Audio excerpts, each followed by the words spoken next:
Hello guys, अगर आप एक एग्रेसिव चेस प्लेयर हो और रिस्क लेने में आपको मजा आता है तो ये चेस ट्रिक आपके लिए है। ये ट्रिक देखकर आपके दोस्त हैरान हो जाएंगे और लास्ट में मैं आपको इस ट्रिक का तोड़ भी बताऊंगा, इसीलिए इस वीडियो को एंड तक जरूर देखना। तो चलिए शुरू करते हैं।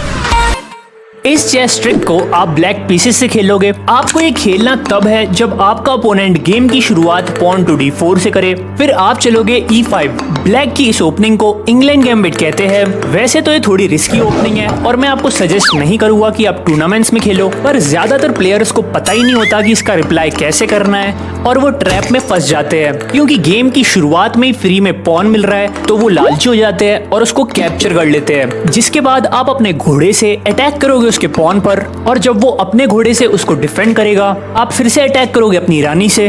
अब हमारे दो पीसेस अटैक कर रहे हैं व्हाइट के प्यादे पर। प्यादे को डिफेंड करने के लिए व्हाइट को अपने ऊंट को चलना पड़ेगा। नेक्स्ट मूव में आप अपने अपोनेंट को सरप्राइज करने वाले हो। आप अपनी रानी से उसके राजा को चेक दोगे। अब वो चेक बचाएगा तो उसका ऊंट मर जाएगा और ऊंट बचाएगा तो उसका प्यादा मर रहा है। व्हाइट के पास यहाँ पर दो ऑप्शंस हैं। पहला ऑप्शन जो आप अक्सर देखोगे वो है क्वीन टू d2। इस मूव से उसने चेक भी ब्लॉक कर दिया और अपने ऊंट को भी बचा लिया। लेकिन अब आप उसके पॉन को कैप्चर करके उसके हाथी पर अटैक करोगे। अपने हाथी को सेव करने के लिए उसके पास एक ही ऑप्शन बचा है कि वो अपनी रानी को c3 पर चले। अब उसने हाथी भी बचा लिया और उसकी रानी भी घोड़े से प्रोटेक्टेड है। लेकिन अगली चाल को देखकर उसको झटका लगने वाला है, क्योंकि आप अपने ऊंट को b4 पर चलकर उसकी रानी को पिन कर दोगे।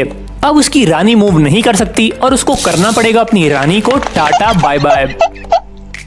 अगर हम थोड़ा पीछे जाए और लेट्स सपोज आपका ओपोनेंट समझदार है और वो रानी को नहीं चलता है, उसकी जगह वो अपने ऊंट से चेक को ब्लॉक करता है, तो इस केस में फिर से आपको पॉन कैप्चर करके उसके हाथी पर अटैक करना है। अब हम पहुंच चुके हैं गेम की क्रिटिकल पोजीशन पर। यहाँ से या तो व्हाइट गेम में बढ़त हासिल कर लेगा या फिर हमारे ट्रैप में फंस जाएगा। तो जैसे कि आप देख सकते हैं व्हाइट के हाथी पर हो रहा है अटैक।